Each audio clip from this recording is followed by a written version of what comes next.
அனைவருக்கும் அன்பின் வணக்கம். கதைகளோடு மனமாற்றும் எனும் மரிய மாதாவின் அற்புதமான இந்த நிகழ்வில் மீண்டும் ஒரு கதையோடு உங்களை சந்திக்கிறேன். பழியை உண்போம் என்று இந்த கதைக்கு பெயரிட்டிருக்கிறார்கள்.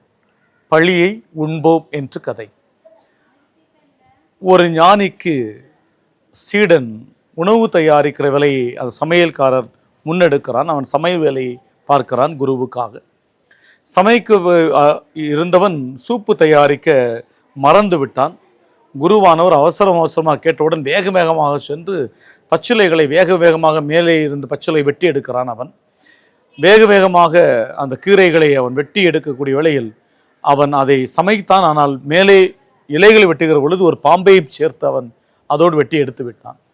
சமையலெல்லாம் முடிவாகிவிட்டது. சமைத்த பிறகுதான் அவனுக்கு தெரிந்தது பாம்பினுடைய எண்ணம் உள்ளே இருக்கிறது என சொல்லி. ஆனால் சூப்பு எல்லோருக்கும் பரிமாறப்பட்டது. எல்லோரும் சுவையோடு அதை குடித்தார்கள். அவர்கள் சுவையோடு குடித்து கொண்டிருக்கக்கூடிய வேளையில் தலைமை குருவானவர் சுகை மெதுவாக தன்னுடைய சூப்பிலிருந்து பாம்பின் தலையை எடுக்கிறார்.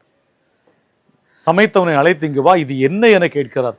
நன்றி குருவே என சொல்லி அதை வாங்கி வாயிலை போட்டுக்கொண்டு சாப்பிட்டு அப்படியே முடித்து விடுகிறான். குருவுக்கு ஒன்றும் புரியவில்லை.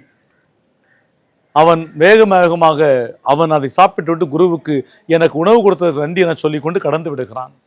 இந்த கதைக்கு பழியை உண்போம் என பெயரிடுகிறார்கள். என்ன கதை இது? அப்படி என்ன சொல்கிறது என சொன்னால், எல்லோரும் ஆங்காங்கே உணவருந்து கொண்டு இருக்கிறார்கள், சுவைக்கிறார்கள். இப்பொழுது இந்த சீடன் மற்றவர்களுக்கு முன்பாக இது பாம்பின் தலை என்று சொன்னால் மற்றவர்கள் உணவருந்தது ஐயோ இதையா குடித்தோம் என சொல்லி பயப்பட்டு விடுவார்கள்.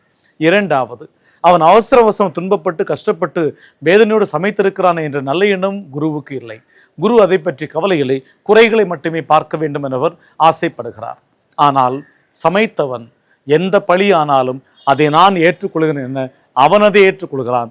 நீங்கள் சுவைத்து மகிழுங்கள் என ஒருவன் இருக்கிறார். எல்லா பழிகளையும் இருக்கிற ஏதோ ஒரு தகப்பன் வீட்டில் இருந்து கொண்டே இருக்கிறார். எந்த பழி ஆனாலும் பழியை நான் உண்கிறேன் என சொல்லிக்கொண்டு அதை வாழ்கிற மக்கள் இருந்து கொண்டே இருக்கிறார்.